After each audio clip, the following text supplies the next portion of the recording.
Ici on grandit, le podcast qui accompagne les parents au quotidien. Bonjour, on se retrouve aujourd'hui pour commencer une série de podcasts sur les thèmes petite enfance et accompagnement à la parentalité. Ce podcast est proposé par le service petite enfance de l'agglomération du Gard-Audanien. Donc je me présente, je suis Magali, la responsable du service petite enfance, mais aussi infirmière. Je suis maman de 3 enfants qui sont dans la catégorie pré-ado, ado. C'est une joie d'être parent, mais aussi parfois il y a des travers. Moi, c'est Émilie, je suis la responsable adjointe du service petite enfance et je suis éducatrice de jeunes enfants et maman de 2 enfants âgés de 8 ans et de 3 ans. Donc on se retrouve pour parler de être parent, le grand saut, et de tout ce qui va avec. Donc la vraie question, c'est à partir de quand devient-on parent ? Est-ce que c'est quand on imagine déjà être parent, ou c'est quand on a le test de grossesse ou l'arrivée du bébé le premier jour ? Alors, l'envie d'avoir un enfant, est-ce que ça définit déjà un schéma dans lequel on se positionne, ou est-ce que c'est plus intérieur ? Churchill disait « Il n'y a pas de parent parfait, mais il y a 1 million de façons d'être un bon parent ». Donc, qu'est-ce que tu en penses ? Devenir parent, c'est un véritable bouleversement. Avant de devenir parent, on va avoir des idées, des envies, des projections. Et puis il va avoir la réalité avec l'arrivée de l'enfant et tous nos idéaux qui peuvent un peu se bousculer. Donc ça peut créer beaucoup de questions, de doutes et beaucoup d'émotions et parfois des contradictions. Moi, je dirais aussi que actuellement, on a beaucoup de recherches autour des 1000 premiers jours de l'enfant. On parle de toute la vie anténatale et de tout ce qui est possible de faire. Mais cette période anténatale et la période de grossesse est aussi essentielle sur le développement de l'enfant, l'accompagnement des parents. Et c'est un temps où on apprend en fait comment on va être, surtout qu'à la base, on a beaucoup d'idées. Quand on voit des enfants à la caisse d'un supermarché, on se dit « Moi, si j'étais le parent, voilà comment j'agirais ». Et en vrai, c'est beaucoup plus difficile que ça. Donc le grand saut, devenir parent à partir du moment qu'on découvre notre enfant, nos enfants, c'est entrer dans une nouvelle réalité. Et puis on va être confronté à toute cette fatigue et cette charge mentale que même si on s'était imaginé, on va vraiment être confronté avec le manque de sommeil, les nuits hachées, une nouvelle organisation au quotidien, une routine à mettre en place. C'est vrai qu'on est aussi à la recherche d'une identité parce qu'on a ces projections, on a aussi les projections de nos parents, de notre environnement, et on se définit plus seulement comme la personne. D'ailleurs, quand je me suis présentée, j'ai donné mon prénom, mais j'ai aussi dit que je suis maman, et voilà, c'est comme le couple conforme en fait. C'est très intéressant de pouvoir, en tant que personne, affirmer une position et un statut en donnant son nombre d'enfants parfois, l'âge de ses enfants, tout ce qui fait qu'on est parent finalement. Et c'est très déstabilisant aussi puisque parfois on peut se sentir jugé par rapport à l'arrivée de l'enfant. On l'a imaginé pendant tout le processus de la grossesse. On sait que c'est très important, l'enfant fantasmatique, même si désormais on a les échographies, on a les échos 3D. On sait très souvent quel sera le sexe de l'enfant, ce qui n'était pas le cas il y a 40 ans. En fait, l'enfant était une surprise. Enfin, une surprise. Le sexe de l'enfant, il y avait des projections par rapport au battement du cœur, mais ça s'arrêtait là. Et que maintenant, en fait, à la naissance, tout est préparé. Il y a souvent le petit bavoir identifié, il y a déjà les habits, tout est préparé. Voilà, je trouve que ça a beaucoup changé. Puis c'est également un bouleversement pour les femmes, avec un bouleversement physique, mais aussi hormonal. Le corps qui change, des émotions qui sont parfois amplifiées.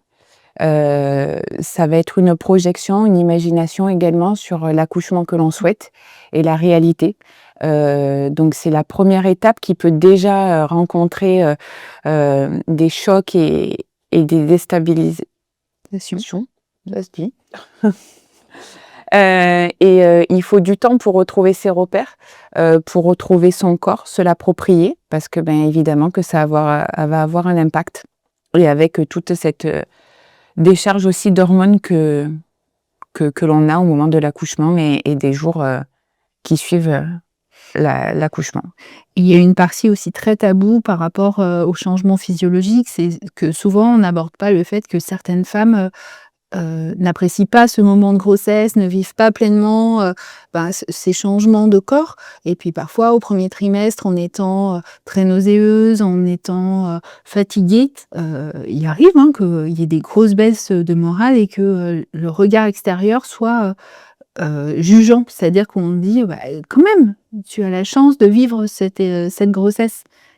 Oui, c'est une chance, mais il faut aussi, s'adapter, voilà, avoir une mouvance, qui va se qui va s'alourdir, physiquement, sur un temps et puis, très vite, il y a une sorte de pression sociétale avec une image.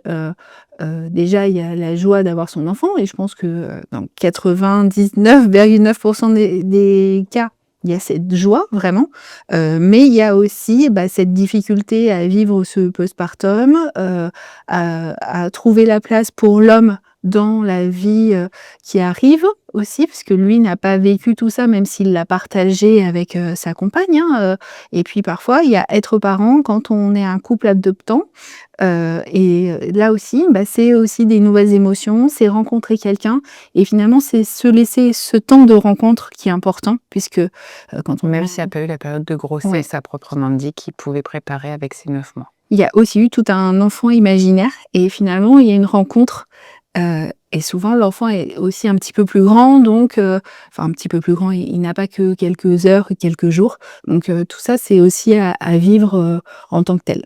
Il y a les dénis de grossesse aussi, Ouais. que ça laisse pas l'opportunité toujours, aux parents de se projeter et de se préparer pendant les 9 mois.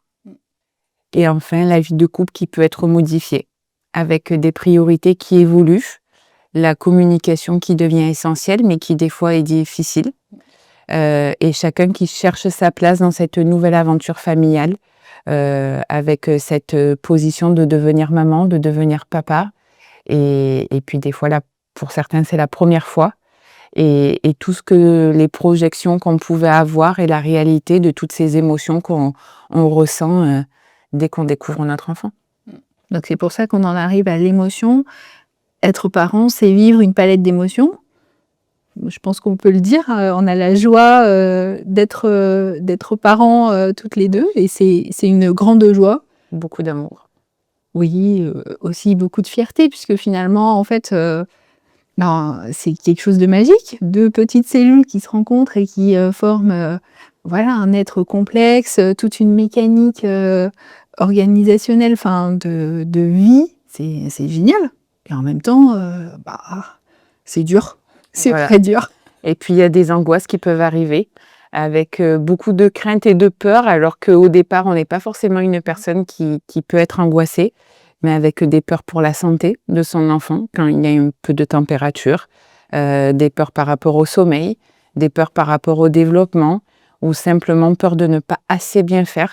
Et puis arrive aussi avec, ces moments où on devient parent et que dans notre entourage, il y a eu d'autres enfants avant, avec des moments de comparaison, qui peut créer beaucoup de doutes et de peur de se dire: «Bon, mon enfant, il a 1 an et il ne marche pas. Est-ce que c'est grave?» Et voilà, ça peut générer, beaucoup de craintes également. Et je trouve que dans l'angoisse, il y a aussi c'est le regard bienveillant, que parfois, l'entourage peut manquer. C'est-à-dire que très rarement, on dit à quelqu'un qui vient d'avoir un bébé: «Oh, mais franchement, mais c'est super, tu t'en sors très, très bien, c'est quand le bébé est allaité, oh là là, on voit que, il prend du poids», au lieu de savoir, quelle durée, combien de tétées, et quand, même quand il est au biberon, alors il a combien de biberons par jour? Mais en fait, chaque, personne est unique et c'est dans cette rencontre aussi, que ça se joue et il y a l'enfant physique imaginaire, mais il y a aussi le caractère et souvent il y a des projections. «Ah mais alors moi je comprends pas, son père n'était pas comme ça». Parce que bon, on mise un peu sur les belles-mères, mais en vrai il faut, aussi dire ou alors, et ben, en fait, le caractère est unique et chaque personne est unique. Donc ça peut créer beaucoup de mal-être et d'angoisse, chez les parents et je trouve aussi de la culpabilité. Est-ce qu'on a fait le bon choix? Moi, ma copine, elle a fait comme ça et finalement son enfant fait plutôt ses nuits. Est-ce que c'est ma faute? Ben, non, on fait du mieux qu'on peut quand on est parent et c'est là l'essentiel. Mmh. Et puis on a beaucoup parlé de devenir parent la première fois avec son premier enfant, mais c'est vrai que des fois, ça peut être au moment de la deuxième enfant, troisième enfant et que c'est différent du premier et qu'on se pose des questions alors que pour nous, on a l'impression d'avoir fait la même chose que pour, les précédents enfants et que, c'est différent et que, peut-être que lui, en effet, le troisième ne fait pas ses nuits au bout de 2 mois et ça crée beaucoup de culpabilité. Et puis redevenir parent, bah, c'est aussi, finalement quand on a un premier, «Ah j'attends un deuxième, je suis très contente d'avoir ce deuxième et en même temps je vais un peu délaisser, ce premier. Est-ce qu'il va m'en vouloir?» Et donc il se joue, des choses à l'intérieur qui sont quand même, intéressantes aussi puisque, bah, finalement oui, on aura moins d'intention pour le premier, mais au lieu d'avoir de la culpabilité, c'est aussi intéressant de se dire, ce que peut-être moi j'aurais moins en face à face avec lui, son frère ou sa sœur va lui apporter. Ce temps partagé sera vécu différemment. Les stimulations entre enfants sont aussi importantes. Tout ça, ça joue et parfois on a aussi un sentiment d'incompétence, on se compare, on doute de soi, on se demande: «Est-ce que je suis à la hauteur? Est-ce que j'ai pas mis la pression, la barre trop haute?» Finalement, bah, enfin moi je peux le dire en ayant 3 enfants finalement, il y a aussi ce regard, hein, parce qu'on passe dans la catégorie famille nombreuse et on a droit à une carte SNCF, mais pas que. Et du coup, ouais, c'est aussi, tout ça qui se joue puisque, à chaque fois c'est, je trouve, tout remettre et tout réessayer en fait. Donc ça, c'est important. Mmh. Et puis le dernier sentiment, je pense aussi, c'est la peur de mal faire. Voilà, quand on est parent, ça y est, c'est nous qui prenons les décisions pour nos enfants.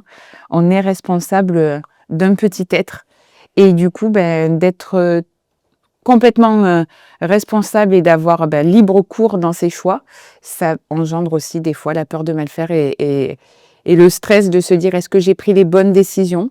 Et puis l'envie de bien faire pour son enfant parce que comme on les aime, on a envie de prendre les bonnes décisions et c'est se remettre en question, continuellement dans nos choix, en tant que parents et toutes ces émotions sont tout à fait normales et elles font partie du chemin de la parentalité. Parce que là, on parle vraiment, souvent du petit enfant, mais la peur de mal faire, en fait, elle va être tout au long de sa vie puisque finalement, enfin, plus ils grandissent, plus ils ont d'autonomie, mais voilà, on reste quand même des référents et on accompagne, les choix de vie des enfants sur une très longue période finalement. Même quand on est, parent soi-même, on a quand même besoin et parfois un accompagnement on a cette chance, hein, de ses parents et c'est, voilà, est-ce que, finalement on fait bien et voilà, on en revient au regard positif que c'est important que je trouve que l'entourage ait un regard positif, sur ce qui se passe, c'est pour enfin, je trouve essentiel. Mais il existe aussi d'autres outils pour accompagner, ces changements et on va les aborder, là, très rapidement. Les parents, ils ne sont pas seuls face à toutes ces situations, toutes ces émotions. Ils peuvent trouver de la ressource auprès de professionnels, des personnes qui ont un regard extérieur et qui ne vont pas apporter de jugement. Parce que c'est vraiment ce qu'on a besoin, de ne pas être jugé quand on est dans cette période de doute et de remise en question, dans sa position parentale. Donc il existe, la PMI, protection maternelle et infantile, vers qui on peut se tourner avec des expertes à l'intérieur. Au sein de l'agglo, on a la chance d'avoir une référente parentalité, hein, qui est éducatrice de jeunes enfants, donc qui est spécialisée pour les 0-6 ans et qui vraiment sera dans un accompagnement sur, cette tranche d'âge, mais qui peut aussi écouter le parent que l'on est. Elle a un local, où elle peut recevoir, les familles seules, elle peut proposer des ateliers pour les enfants et être vraiment un lieu d'écoute, en tout cas pour toutes ces familles en question. Donc Anouk, c'est vraiment, un socle aussi. Il existe aussi la sage-femme qui suit la grossesse, qui peut suivre aussi le postpartum, qui peut parfois faire tout le suivi aussi gynécologique de la femme et avec qui, peut y avoir des vrais temps d'échange. c'est vrai que les hommes sont très peu présents dans ce contexte, mais C'est vrai. voilà, Anouk, on en revient à la référente parentalité, peut aussi recevoir les papas, le médecin.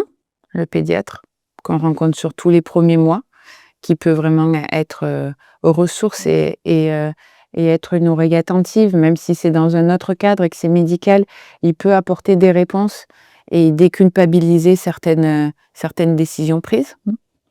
Le personnel de la crèche, les assistantes maternelles, tout le monde est là en fait pour, écouter, soutenir, accompagner, et la chance de faire appel à des professionnels, c'est, voilà, avoir un regard neutre sur la situation et pouvoir, faire des retours, sur d'éventuelles autres actions possibles.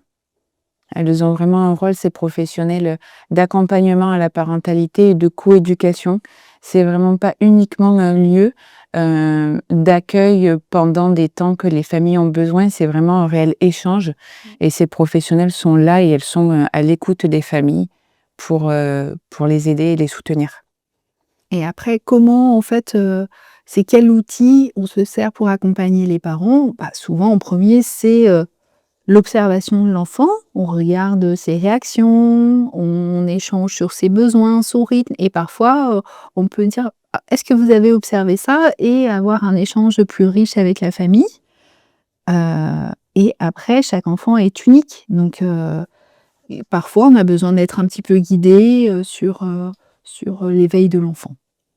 Et un outil qui est très important, mais on sait qu'il est quand même plus facile à dire qu'à faire. Mais ce qui est très important, c'est de ne pas se comparer aux autres, de se comparer à son entourage, ou à une image idéale qu'on aurait pu voir sur, par exemple, les réseaux sociaux.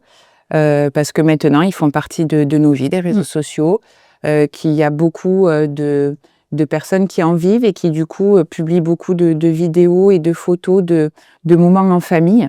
Et il faut pas oublier qu'en fait, même si cette personne va mettre 5-6 vidéos, ce sont des vidéos de 10-20 secondes et que sur une journée, ça représente 1 minute et que ce n'est pas forcément la réalité, et que tout le monde, peut rencontrer des difficultés.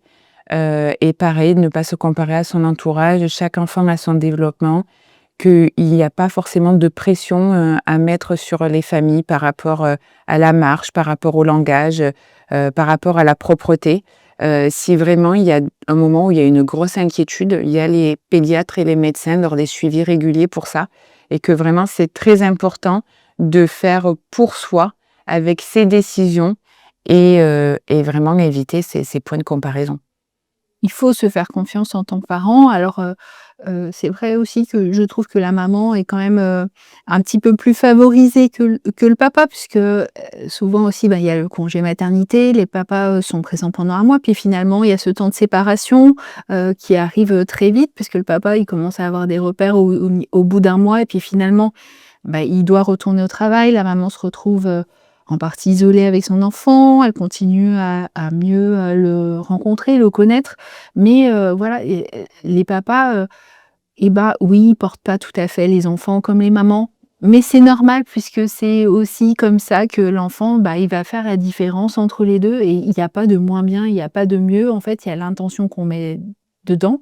Bon, bien sûr, s'il est pendu par les pieds, c'est plus dur. Mais non, mais c'est aussi, la contenance qui va faire, la différence, et c'est comme ça aussi que l'enfant va développer sa corporalité. C'est aussi, comment on se construit en tant que parent.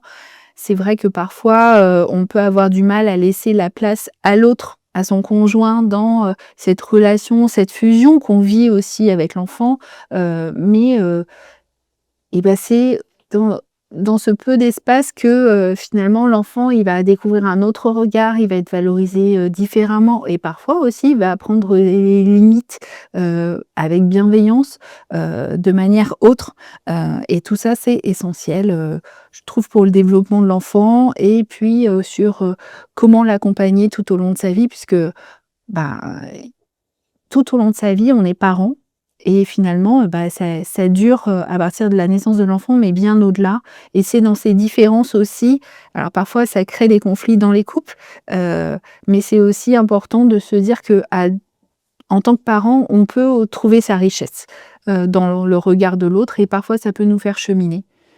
et qui n'a jamais été jaloux, parce que, son copain ou sa copine a eu un enfant, et qu'il a marché avant l'autre? C'est une réalité. Enfin, je veux dire, on est humain, mais on a aussi un instinct. C'est pas ça qui va faire qu'il y en a un qui va faire des longues études et pas l'autre. Et puis, est-ce que finalement, l'important, c'est pas, l'épanouissement de son enfant plutôt que ça? Parce qu'il y en a un qui mange peut-être plus, de manière autonome que l'autre, et c'est justement dans ces regards un peu neutres qu'on peut arriver à se nourrir aussi, en tant que parent.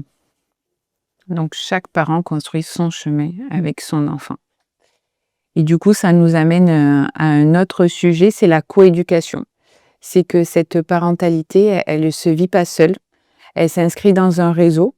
Donc il peut avoir, l'entourage proche avec la famille, les grands-parents, qui peuvent être un mode de garde, une solution, d'aide aussi, ou aussi, au moment de professionnels de la petite enfance, si son enfant, est accueilli, donc dans différentes structures d'accueil, hein, que ça soit des crèches, des MAM, chez une assistante maternelle. C'est des moments d'échange, en fait, avec ces professionnels qui vont passer beaucoup de temps avec nos enfants et qui vont avoir un regard eux aussi et créer du lien avec ses enfants. Et c'est aussi dans ce regard que l'enfant va se nourrir. On en revient, toujours, au regard de l'autre, hein, ça permet de construire une sécurité affective, des repères stables, un sentiment de confiance, parfois pour l'enfant. Parce que, l'enfant va oser des choses avec ses professionnels qu'il n'oserait peut-être pas avec son parent, parce qu'il est plus craintif aussi, son parent.